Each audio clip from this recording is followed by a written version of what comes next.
اعوذ باللہ من الشیطان الرجیم بسم اللہ الرحمن الرحیم رب اشرح لی صدری ویسر لی امری واحلل عقدۃ من لسانی یفقهوا قولی. 9واں پارہ. قال الملأ الذين استكبروا من قومه لنخرجنك يا شعيب والذين آمنوا معك من قريتنا أو لتعودن في ملتنا قال أولو كنا كارهين. اس کی قوم کے سرداروں میں سے جنہوں نے تکبر کیا تھا کہا کہ ہم تجھ کو نکال دیں گے اے شعیب اور ان لوگوں کو جو تیرے ساتھ ہے اپنی بستی سے، یا تم ہماری ملت میں واپس آ جاؤ. وہ لوگ کہنے لگے کہ کیا اگرچہ ہم اس چیز کو ناپسند کرتے ہوں. تو ہر نبی کی مخالفت ہمیشہ ایلیٹ کلاس نے کی، اور وجہ کیا تھی؟ تکبر. اور انہوں نے کیا کہا کہ ہم تمہیں اپنے درمیان برداشت نہیں کرتے، ہم تمہیں یہاں سے نکال دیں گے، یا پھر تمہیں اپنے دین میں واپس، ہمارے دین میں واپس آنا ہوگا. تو انہوں نے کہا کہ اگرچہ ہم اس چیز کو سخت ناپسند کرتے ہوں. حدیث ہے کہ 3 باتیں جس میں ہوں وہ ایمان کی حلاوت پائے گا. ایک یہ کہ اللہ اور اس کے رسول صلی اللہ علیہ وسلم اس کو ہر چیز سے بڑھ کر محبوب ہوں. دوسرا، جس سے محبت کرے صرف اللہ کے لیے کرے. اور تیسرا یہ کہ کفر میں لوٹنے کو ایسے ناپسند کرے جیسے آگ میں پھینکے جانے کو، او کما قال.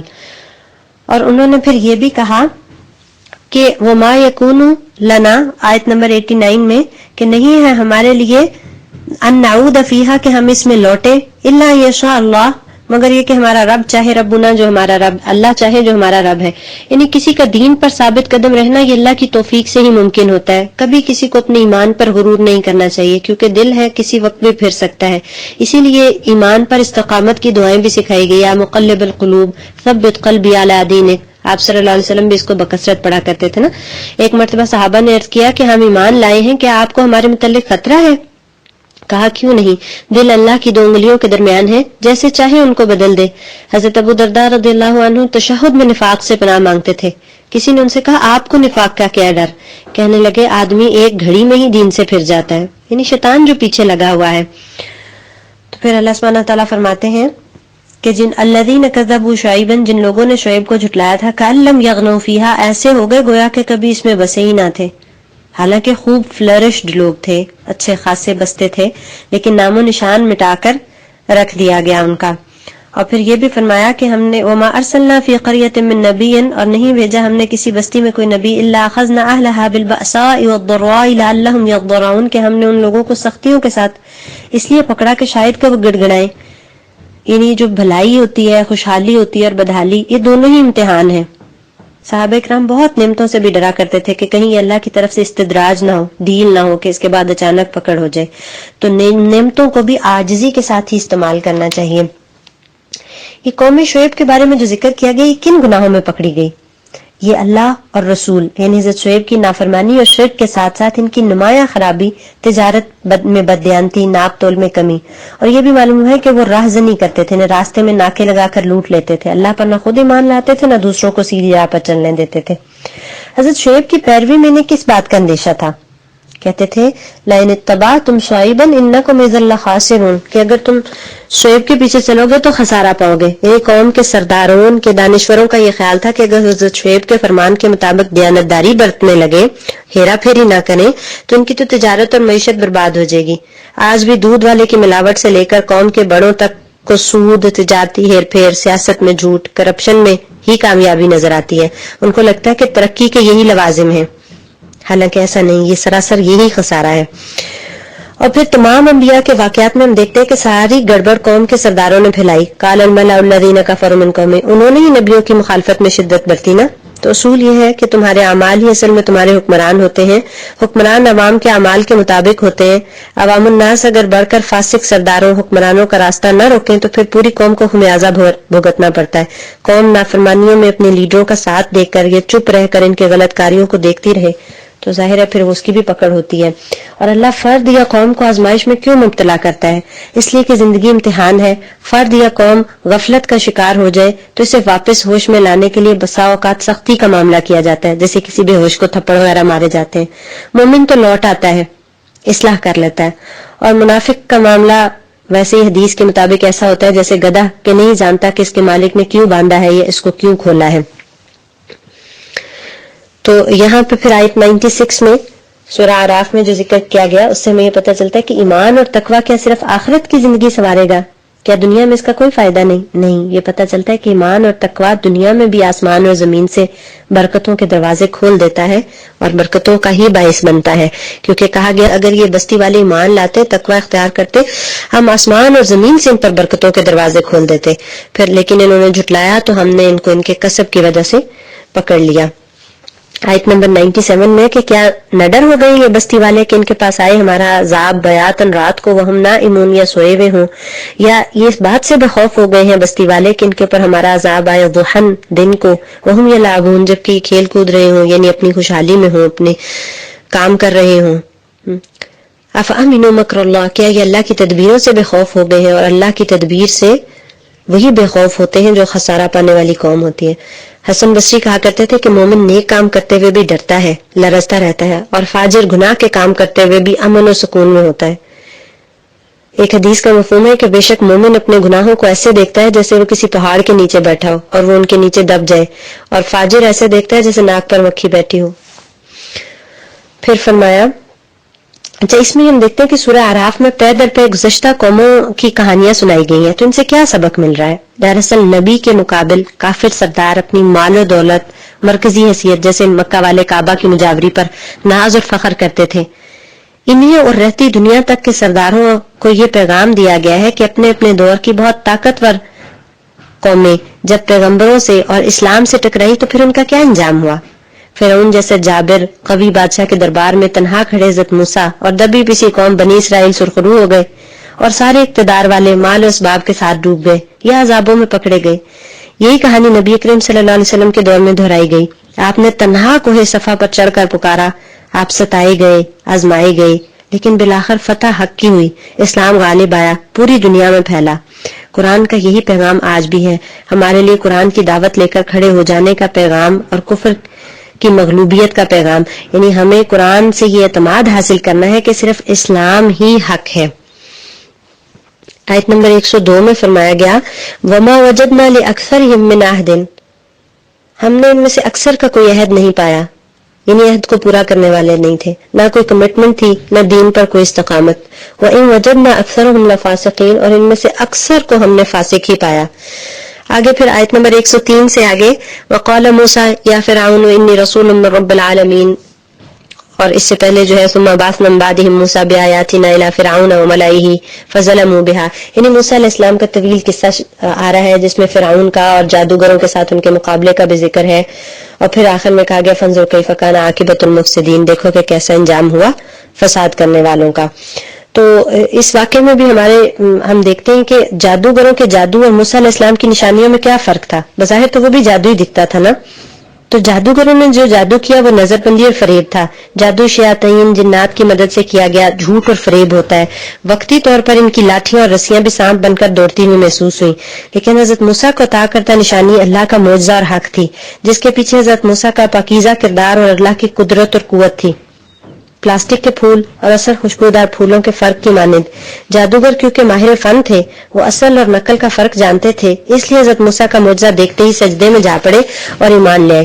ایک لمحہ پہلے حریص لالچی جادوگر تھے جو فرعون کے اس سے انعام پکے کروا رہے تھے، لیکن دوسرے ہی لمحے حضرت موسیٰ جو پہلے اسلام کی دعوت دے چکے تھے، ان کا نبی ہونا اور اللہ کا رب ہونا مان کر یہ جادوگر ہر خوف سے بے خوف ہو گئے۔ فرعون کی دھمکی کہ میں تمہارے ہاتھ پاؤں کٹوا کر سولی پر چڑھا دوں گا، اس پہ بھی نہیں لرزے۔ ایمان لانے کا سب سے قیمتی لمحہ وہ ہوتا ہے کہ حق کو پہچان کر فوراً لبیک کہا جائے، اس سے پہلے کہ شیطان اس میں حائل ہو جائے۔ نیکی کا حسن یہ ہے کہ اسے فوراً کر لیا جائے، یہ ایک حدیث کا مفہوم بھی ہے نا۔ اور اس کے بعد استقامت کی دعا کی جائے، بہت خوبصورت اور قیمتی دعا ہے جو ہمیں ایمان لانے والے جادوگروں کی بدولت جو ہے وہ اس صورت میں آگے 126 آیت نمبر 126 میں سکھائی گئی ہے۔ پھر ہم اس کو دیکھتے ہیں کہ آیت نمبر 126 میں یہ دعا جو ہے، ربنا افرغ علینا صبرا وتوفنا مسلمین، کہ اللہ ہم پر خوب صبر انڈیل دے اور ہمیں مسلم ہی فوت کرنا، یعنی کیسے ان کے دل بدلے اور پھر وہ کیسے اللہ تعالیٰ سے استقامت مانگ رہے ہیں۔ اور ہم یہ دیکھتے ہیں کہ موسیٰ علیہ السلام نے اپنی خدمات پر اجر نہیں مانگا، جبکہ جادوگر کہنے لگے کہ کیا ہمارے لیے اجر ہوگا، ہم غالب آنے والے ہوں گے، تو وہ دنیا کے لیے آئے تھے نا۔ اور موسیٰ علیہ السلام اپنے رب کی طرف سے واضح نشانیاں لے کر آئے تھے، ان کا اجر ان کے رب کے ذمہ تھا۔ آیت نمبر 128 میں استعینوا باللہ واصبروا، اور اللہ سے مدد مانگو اور صبر کرو۔ موسیٰ علیہ السلام نے اپنی قوم کو کیا کہا؟ اللہ سے مدد مانگو اور صبر کرو. اب موسیٰ علیہ السلام کو اپنی قوم کے ساتھ بہت زیادہ صبر کرنا پڑا تھا. یہ اولو العزم نبی تھے، بگڑی نافرمان قوم کی اصلاح پر معمور کیے گئے تھے. تو اس میں ہم دیکھتے ہیں کہ کیسے انہوں نے استقامت کے ساتھ، صبر کے ساتھ اپنی قوم کی رہنمائی کرتے رہے. اور پھر بنی اسرائیل نبی کے درمیان ہونے کے باوجود گھبرا اٹھے. تبھی تو موسیٰ علیہ السلام نے کہا نا کہ جو ہے آپ مدد مانگے اللہ کی اور صبر کرے. اور پھر انہوں نے یہ بھی کہا ان کی قوم نے کہ قالوا اوذینا من قبل ان تأتینا ومن بعد ما جئتنا، ہم مجھ سے پہلے بھی ستائے جاتے تھے جب آپ ہمارے پاس آئے اور اس کے بعد بھی کہ جب آپ ہمارے پاس آ گئے ہیں. تو حضرت موسیٰ نے تسلی دی کہ بہت ممکن ہے، بہت قریب ہے کہ تمہارا رب تمہارے دشمنوں کو ہلاک کر دے گا، تمہیں زمین میں خلیفہ بنائے گا. وہ دیکھ رہا ہے کہ تم کیسے عمل کرتے ہو. اصل میں انسان جلد باز ہوتا ہے نا، فوری فتح کا طلبگار ہوتا ہے. آج ہم بھی ایسے ہی ہیں، حق پر اعتماد ہمارا بات بات پہ ٹوٹ جاتا ہے کہ ہم فتح یاب کیوں نہیں ہو رہے، حالانکہ عمل کی طرف ہم آتے ہی نہیں ہیں. پھر یہ کہ فرعونیوں پر ہمیں یہ بھی یہاں نظر آتا ہے کہ ان کے اوپر سخت عذاب آئے، جیسے کہ ذکر ہے نا فارسلنا علیہم الطوفان والجراد والقمل والضفادع والدم آیات مفصلات فاستکبروا وکانوا قوما مجرمین. ولما وقع علیہم الرجز، جب بھی ان پر یہ عذاب آتے تھے قالوا یا موسیٰ ادع لنا ربک، تو موسیٰ علیہ السلام سے کہتے تھے اپنے رب کو پکاریے. تو پھر جب اگر یہ عذاب ہم سے دور ہو جائے گا تو ہم ایمان لے آئیں گے. اور پھر جب ہم ان سے یہ عذاب دور کر لیتے تھے تو پھر وہ یہ عہد توڑ دیتے تھے. پھر بھی یہ لوگ جھکے نہیں. حیرت کی بات نہیں ہے. اب دیکھیں کہ ہمارے ہاں بھی، ہم پر بھی تو کئی دفعہ زلزلے آتے ہیں، کوئی مصائب آتے ہیں، لاکھوں لوگ اس میں مارے جاتے ہیں. آج کے دور میں بھی ایسے ہوتا ہے. تو کیا ہم بدل گئے؟ کیا ہم اللہ تعالیٰ کے فرما بردار ہو گئے؟ اور پھر اس میں یہ بھی ہے کہ پھر یہ کہ جیسے کہا موسیٰ علیہ السلام نے نا کہ اللہ تعالیٰ تم بہت ممکن ہے بہت جلد تمہارے دشمن کو ہلاک کر دے گا، پھر تمہیں زمین میں خلیفہ بنائے گا. پھر وہ دیکھے گا فینظر، وہ دیکھے گا کیف تعملون، کہ تم کیسے عمل کرتے ہو. یعنی خوشحالی دے کر بھی یہ دیکھے گا کہ تم کیسے عمل کرتے ہو. پھر پتہ چلا کہ خوشحالی بھی امتحان ہی ہوتا ہے. آیت نمبر 130 سے آگے جو یہ ذکر ہے کہ ہم نے آل فرعون کو بہت سارے نقصانات، پھلوں کے نقصان سے بھی آزمایا، قحط سے بھی آزمایا. سب کچھ کس لیے؟ لعلہم یذکرون، شاید کہ یہ نصیحت حاصل کریں. تو دنیاوی نعمتیں چھن جانے پر جنت کو یاد کرنا کہ شاید یہ وہاں مل جائے، یعنی اجر کی امید رکھنا. تو اس سے پھر اور یہ کہ ان مصائب میں اللہ تعالیٰ کی طرف رجوع کرنا، یہ اس کا مقصد ہوتا ہے کہ مصیبت آئے تو اللہ تعالیٰ کی طرف رجوع کیا جائے اور آخرت کو یاد کیا جائے کہ یہی سب کچھ نہیں ہے.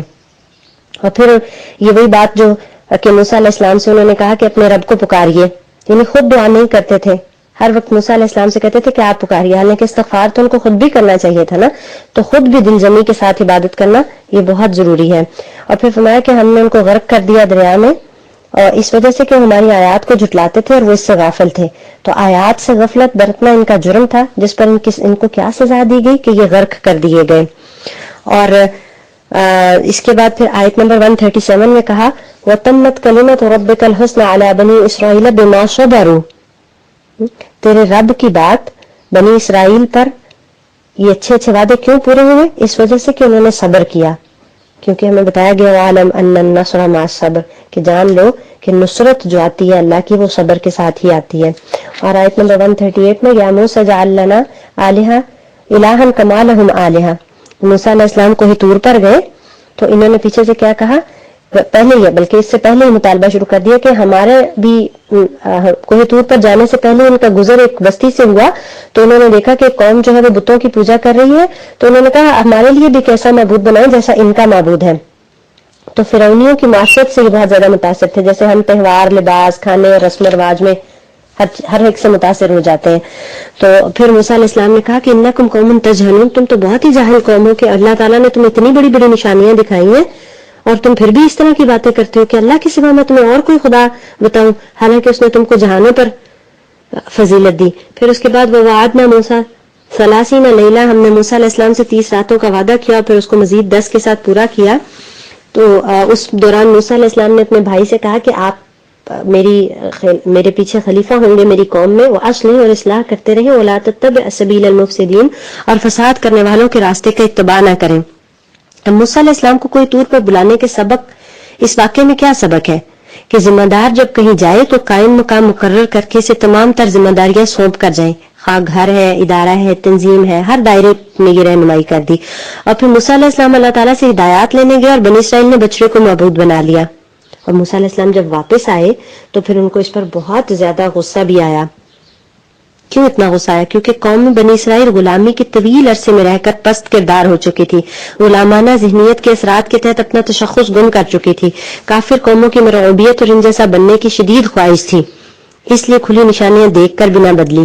اس لیے غلامی بدترین لعنت ہے۔ مسلمان کے لیے جسمانی یا ذہنی غلامی کو سخت عار اور ذلت جانا گیا، اور حضرت موسیٰ علیہ السلام کی ناراضگی کی شدت وجہ تھی کہ وہ اللہ رب العالمین سے قوم کے لیے رہنمائی لینے گئے، اور وہ قوم جسے پوری دنیا کو اللہ الہ واحد کی طرف بلانے کی ذمہ داری دی جا رہی تھی، وہ حقیر سونے چاندی کے بچڑے کو خدا بنا کر پوجنے لگے۔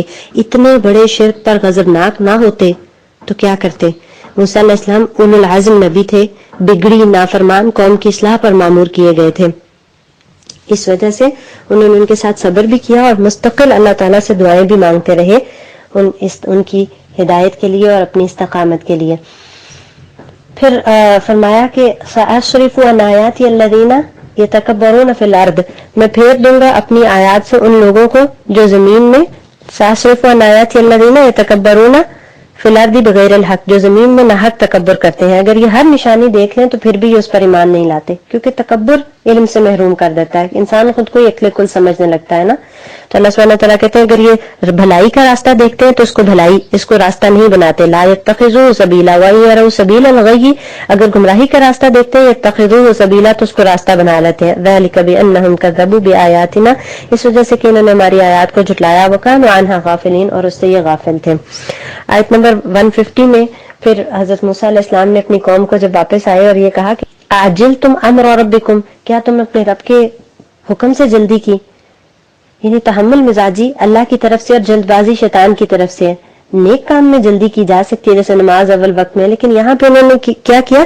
یہ حضرت موسیٰ اس وقت آ کر غصہ ہو رہے ہیں جب وہ واپس آئے اور انہوں نے دیکھا کہ ان کی قوم نے اتنی عجلت میں پیچھے سے ایک بچڑا بھی بنایا اور اس کی پوجا بھی شروع کر دی، اور سامری نے کہا کہ یہ تمہارا بھی خدا ہے اور موسیٰ علیہ السلام کا بھی، تو انہوں نے موسیٰ علیہ السلام کے واپس آنے کا بھی انتظار نہیں کیا۔ ان الذین اتخذوا العجل سینالهم غضب من ربهم وذلۃ فی الحیاۃ الدنیا، جن لوگوں نے بچڑے کو معبود بنایا تھا ان کو غضب بھی پہنچے گا ان کے رب کی طرف سے اور ذلت بھی دنیا کی زندگی میں۔ وکذلک نجزی المفترین، اسی طرح ہم جزا دیتے ہیں جھوٹ باندھنے والوں کو، جھوٹ گھڑنے والوں کو۔ والذین عملوا السیئات، آیت 153، جنہوں نے برے عمل کیے، ثم تابوا من بعدها، پھر اس کے بعد توبہ کی، وآمنوا، اور ایمان لے آئے، ان ربک من بعدها لغفور الرحیم، اس کے بعد تیرا رب بہت غفور الرحیم ہے۔ یعنی اگر کسی کے گناہ آسمان کے کناروں تک بھی پہنچ جائیں پھر بھی اگر وہ توبہ کرے تو اللہ کے رحمت کے دروازے اور توبہ کے دروازے کھلے ہوئے ہیں۔ آیت 154، وَلَمَّا سَكَتَ عَن مُوسَى الْغَضَبُ أَخَذَ الْأَلْوَاحَ وَفِي نُسْخَتِهَا هُدًى وَرَحْمَةٌ لِّلَّذِينَ هُمْ لِرَبِّهِمْ يَرْهَبُونَ، اور وہ جو نسخہ تھا، وہ جو تحریر تھی تورات کی، اس میں ہدایت تھی اور رحمت تھی ان لوگوں کے لیے جو اپنے رب سے ڈرتے تھے۔ تو کتابیں کیوں نازل ہوئی؟ کتابیں ہدایت کے لیے نازل ہوئیں۔ اور پھر آیت نمبر 163 سے آگے واقعہ سبت کا ذکر ہے۔ سبت کا واقعہ کیا ہے؟ ہفتے والے دن بنی اسرائیل کے لیے دنیاوی کام منع تھے، اور مچھلیاں، ایک قوم ان میں سے جو مچھلیاں پکڑتی تھی، وَاسْأَلْهُمْ عَنِ الْقَرْيَةِ الَّتِي كَانَتْ حَاضِرَةَ الْبَحْرِ، سمندر کے دریا کے کنارے، اور وہ اس دن کسی ہیلے سے ان مچھلیوں کو جمع کر لیتی تھی اور پھر اگلے دن اس کو پکڑ لیتی تھی، لیکن ان کی آزمائش کے لیے اذ تأتیہم حیتانہم یوم سبتہم شرعاً، کہ وہ ہفتے والے دن سامنے آتی تھی، وَیوم لا یسبتون، جس دن نہیں ہفتہ ہوتا تھا اس دن وہ نہیں آتی تھی۔ کذالک، اسی طرح، نبلوہم، ہم ان کو آزما رہے تھے، بما کانوا یفسقون، اس وجہ سے کہ وہ فسق کیا کرتے تھے۔ تو یوم سبت کا یہ ذکر جو ہے، یعنی ہفتے کا دن جو یہودیوں کی عبادت کا دن تھا، اس پورے دن میں کوئی دنیاوی کام کرنے کی اجازت نہیں تھی۔ جس طرح جمعے کے دن نماز کے اوقات میں ہر قسم کا کاروبار لین دین حرام ہو جاتا ہے نا، تو ان کے تین گروہ تھے۔ پھر اس میں بنی اسرائیل کے کیا ہوا کہ ایک نافرمان، دوسرا خود نافرمان نہیں تھا لیکن کسی کو نافرمانی پر ٹوکتا بھی نہیں تھا، اور تیسرا گروہ جو خود بھی اللہ کا فرما بردار تھا اور نافرمانوں کو منع کرنے والا تھا۔ جب عذاب آیا تو پہلا اور دوسرا گروہ اس میں پکڑے گئے اور نجات صرف تیسرے گروہ کو ملی۔ اس سے ثابت ہوا کہ امر بالمعروف اور نہی عن المنکر کی ذمہ داری پر فائز امت کی نجات صرف اسی عمل میں ہے کہ خود بھی پابند شریعت رہے وتواصوا بالحق کا فرض بھی انجام دیتی رہے۔ دوسرا سبق یہ بھی ہے کہ نیکی پھیلانے کا کام کرتے رہنا ہے، خواہ بظاہر نتائج نہ بھی نکلے، تاکہ اللہ تعالیٰ کے ہاں گرفت نہ ہو، ہم برائی سے روک کر اپنا فرض ادا کرتے رہیں۔ اور پھر ان کے ساتھ کیا ہوا، ان کو کیا سزا ملی، ان کو اللہ تعالیٰ نے بندر بنا دیا، بڑی ہولناک سزا تھی، ان کے ذہن اور دماغ انسانی اور جسم بندر کی مانند ہو گئے۔ یعنی ان کو یہ بات بھول گئی تھی کہ وہ اس وقت کے مسلمان تھے، وہ نبی کے وارث تھے، اور یہ بات بھول کر وہ کافر قوموں کی نقلوں میں لگ گئے، لہٰذا اس نقل کی پاداش میں انہیں بھی گویا بندر جیسا بنا دیا گیا۔ اللہ تعالیٰ ہمیں ہر قسم کی سزا سے پناہ دے۔ آیت نمبر 164 میں پھر آگے بتایا گیا کہ وَإِذْ قَالَتْ أُمَّةٌ مِّنْهُمْ لِمَ تَعِظُونَ قَوْمًا اللَّهُ مُهْلِكُهُمْ، جب ایک قوم نے ان سے کہا کہ تم ایسی قوم کو کیوں نصیحت کرتے ہیں جن کو اللہ ہلاک کرنے والا ہے یا عذاب دینے والا ہے، تو انہوں نے کہا اپنے رب کے سامنے معذرت پیش کرنے کے لیے اور شاہد کہ یہ لوگ متقی بھی بن جائیں۔ پھر 169 میں کہا کہ ان کے فخلف من بعدہم خلف ورثوا الکتاب، پھر ان کے بعد ایسے ناخلف لوگ آئے جو کتاب کے وارث جو بنے، وہ اس دنیا کا تھوڑا سا فائدہ لے لیتے تھے اور کہتے تھے ہمیں بخش دیا جائے گا، یعنی بڑے بڑے گناہ کر کے، اور پھر کہتے تھے بس اللہ بڑا غفور الرحیم ہے ہمیں بخش دیا جائے گا۔ اور ان کے پاس اگر اور بھی ایسے دنیاوی فائدے آتے تھے تو وہ بھی لے لیتے تھے۔ کیا ان سے کتاب میں عہد نہیں لیا گیا تھا کہ وہ اللہ کے بارے میں ناحق بات نہیں کہیں گے، اور انہوں نے اس میں پڑھا بھی تھا، اور آخرت کا گھر بہتر ہے ان لوگوں کے لیے جو تقوی اختیار کرتے ہیں۔ اور وہ لوگ جو کتاب کو مضبوطی سے پکڑتے ہیں اور نماز قائم کرتے ہیں، ہم مصلحین کا اجر ضائع نہیں کرتے۔ آیت نمبر 172 میں ہے وَإِذْ أَخَذَ رَبُّكَ مِن بَنِي آدَمَ مِن ظُهُورِهِمْ ذُرِّيَّتَهُمْ وَأَشْهَدَهُمْ عَلَىٰ أَنفُسِهِمْ، جب اللہ تعالیٰ نے بنی آدم کی پشت سے ان کی اولاد کو نکالا اور ان کو ان کے نفسوں پر گواہ بنایا، أَلَسْتُ بِرَبِّكُمْ، کیا میں تمہارا رب نہیں ہوں، یعنی قیامت تک کی روحوں کو پیدا کیا اور ان سے خطاب کیا اور عہد الست لیا، گویا کہ یہ اللہ تعالیٰ کو ماننا اور یہ توحید کا سبق یہ انسان کی فطرت میں ہے، اور یہ اسی وجہ سے انسان جو ہے وہ اس کو قبول کرنا اور اس کو سمجھنا اس کے لیے بہت زیادہ آسان ہوتا ہے۔ اللہ تعالیٰ نے حضرت آدم کی پیدائش کے وقت دنیا کے تمام انسانوں کو یعنی وجود اور شعور بخش کر اپنے سامنے حاضر کر کے سوال کیا کہ کیا میں تمہارا رب نہیں، اور سب نے اس پر اقرار کیا بلا شہدنا۔ یہ گواہی دنیا کے ہر انسان کے لاشعور میں پیوست ہے، جس پر جب انبیاء کی پکار اور شریعت کی روشنی پڑتی ہے تو پھر یہ اقرار جگمگانے لگتا ہے اور شعوری اقرار لا الہ الا اللہ میں بدل جاتا ہے۔ پھر اس کے بعد آیت نمبر 175 میں ذکر کیا گیا ہے کہ اسی طرح ہم کھول کر بیان کرتے ہیں آیات، شاید کہ یہ رجوع کریں اور آپ پڑھیے ان کے اوپر خبر اس شخص کی جس کو ہم نے دی اپنی آیات اور وہ اس میں سے نکل گیا، اس کے پیچھے شیطان لگ گیا اور وہ گمراہ ہو گیا۔ یعنی علم کے بعد بھی شیطانی وسوسے حق سے دور کر دیتے ہیں، اور یہ قصہ بڑے عالم کا ہے کہ شیطان نے دنیا کی محبت اس کے اندر ڈال دی اور وہ دنیا کے پیچھے دوڑنے لگا۔ بہت سے لوگ سب معلوم ہونے کے باوجود دنیا کے پیچھے دوڑتے ہیں، تو اللہ کے دین کا علم ہونے کے بعد جو شخص نفس اور شیطان کے پیچھے لگ گیا اس کی مثال اس جیسی ہے۔ اس مثال کی نصیحت کیا ہے کہ اللہ سے آخری سانس تک استقامت مانگنی ہے، علم کے ساتھ تعلق باللہ کا خصوصی اہتمام کرنا ہے تاکہ شیطان اور نفس کے حملوں سے بچ سکے، اور تیسرے کہ فرد کا نام اللہ نے نہیں بتایا کہ یہ کون تھا، بس ایک مثال دی ہے، کیونکہ ہمارے لیے اصل میں سبق ضروری ہے، قصے کہانیوں کی کتاب نہیں ہے یہ قرآن، اور اس میں وہی تفصیلات بتائی گئی ہیں جو ہمارے لیے سبق کے لحاظ سے اہم ہیں۔ پھر فرمایا کہ اگر ہم چاہتے تو ہم اس کو رفتیں دیتے، لیکن اس نے زمین کی طرف ہمیشگی اختیار کی اور اپنی خواہش کے پیچھے لگ گیا۔ فَمَثَلُهُ كَمَثَلِ الْكَلْبِ، اس کی مثال کتے جیسی ہے۔ ان تحمل علیہ یلہث، اگر آپ اس پر کچھ بوجھ ڈالیں تو بھی وہ ہانپتا ہے، اور اگر آپ اس کو چھوڑ دیں تب بھی۔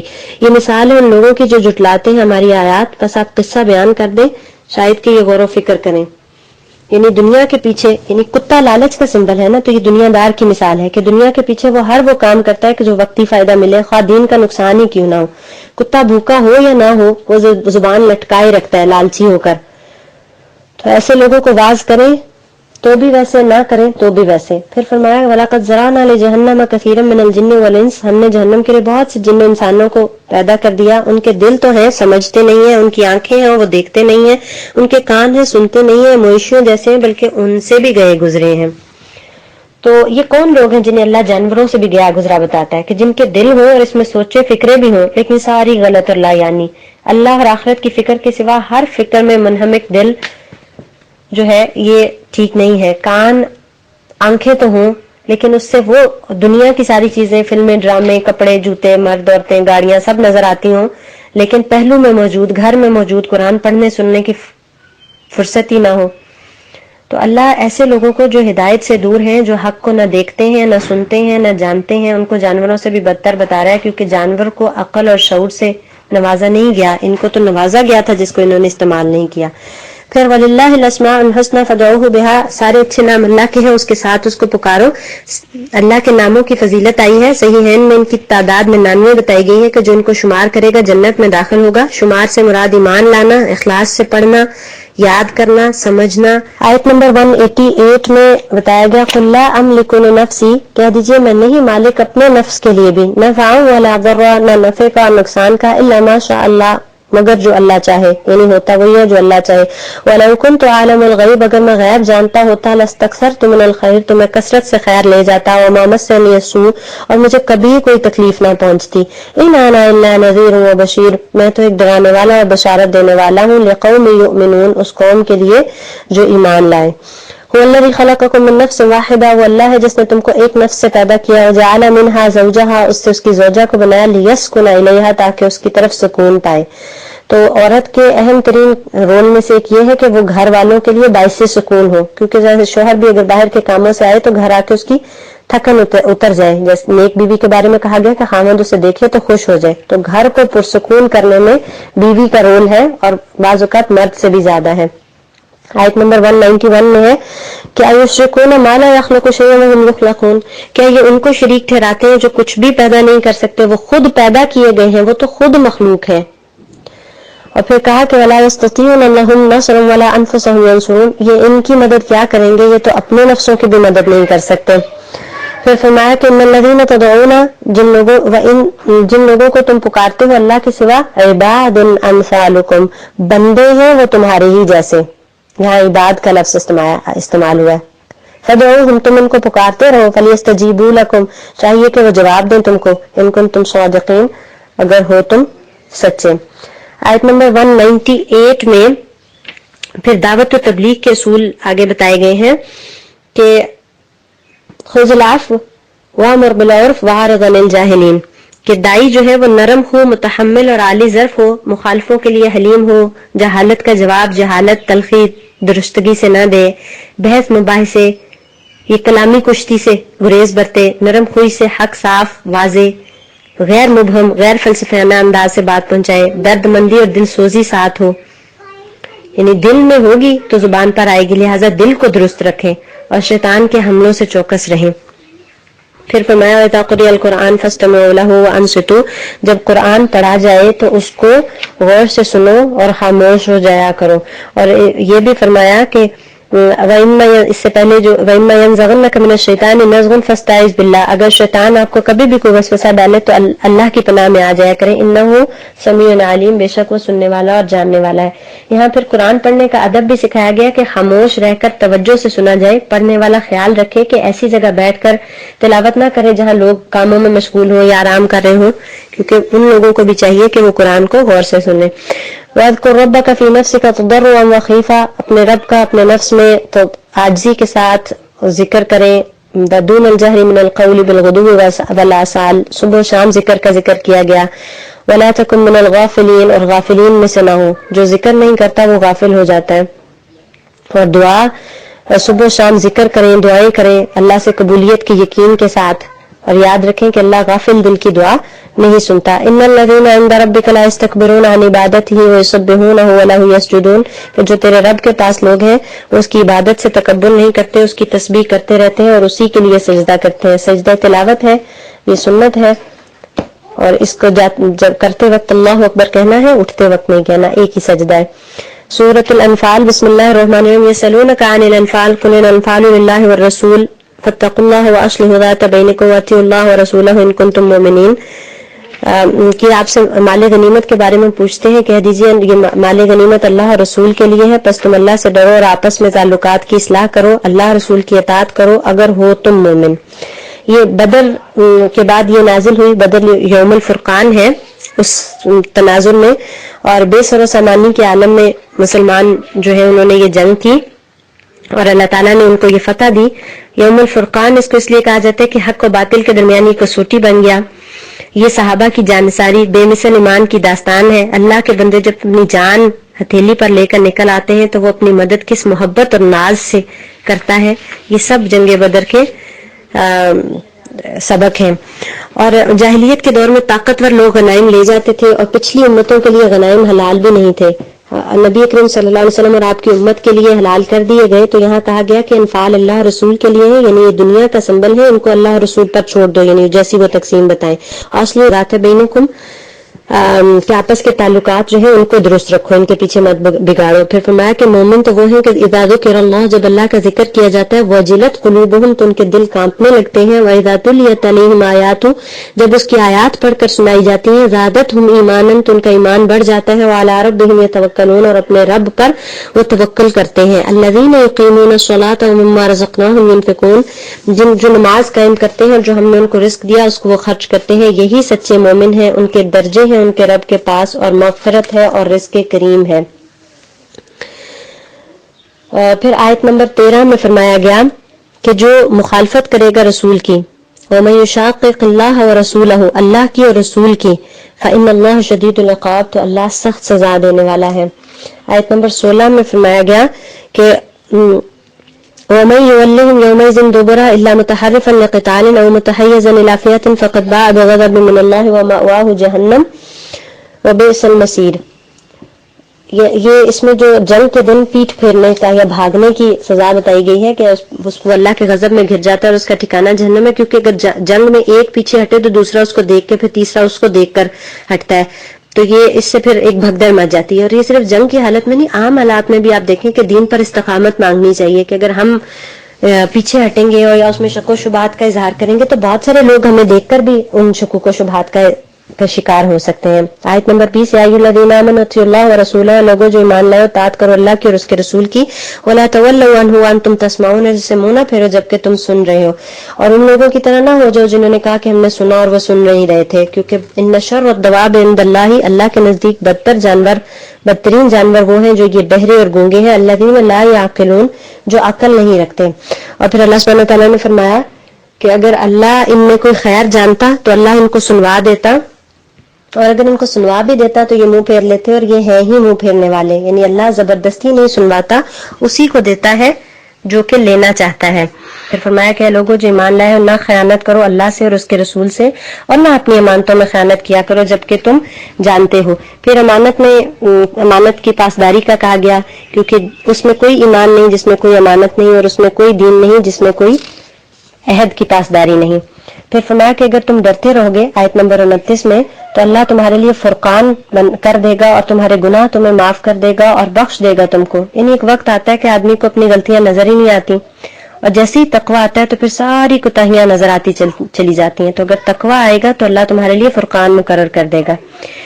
پھر فرمایا کہ نہیں ہے اللہ کہ ان کو عذاب دے جبکہ آپ ان کے اندر موجود ہیں، اور نہیں ہے اللہ کہ ان کو عذاب دے جبکہ یہ استغفار کر رہے ہیں. تو دو باتیں بتائیے، ایک آپ کا موجود ہونا، آپ ویسے بھی رحمت للعالمین تھے، اور دوسرا یہ کہ عذاب سے بچنے کا نسخہ کثرت سے استغفار. حدیث میں کہ انسان جب تک استغفار کرتا ہے اللہ کے عذاب سے محفوظ رہتا ہے.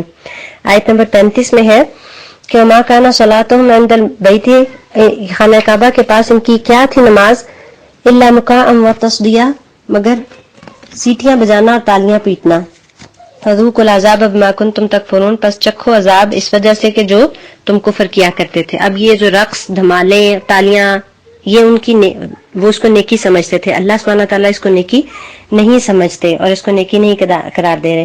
پھر فرمایا آیت نمبر 39 میں کہ ان سے لڑتے رہو یہاں تک کہ فتنہ باقی نہ رہے اور سارا کا سارا دین اللہ کا ہو جائے. پھر اگر یہ باز آ جائیں تو اللہ جو بھی یہ عمل کرتے ہیں اس کو دیکھ رہا ہے، اور اگر یہ منہ پھیر لیں گے تو جان لو ان اللہ مولاکم، کہ اللہ تمہارا مولا ہے. نعم المولا و نعم النصیر، کیا ہی اچھا مولا ہے، کیا ہی اچھا مددگار ہے.